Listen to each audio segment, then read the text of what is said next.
बार एक शेर जंगल में रहता था। वो बहुत ही बड़ा और जबरदस्त शेर था। उसने जंगल पर राज किया हुआ था और सब दूसरे जानवर उसकी बात मानते थे।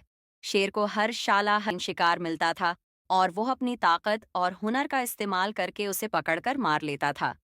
एक दिन जंगल में अचानक एक मगरमच्छ ने धीरे से शेर के पास जाकर कहा, शेर साहब, आपको जंगल में सबसे ज्यादा ताकत व इज्जत है, तो हमें आपके खिलाफ किसको बात करनी चाहिए?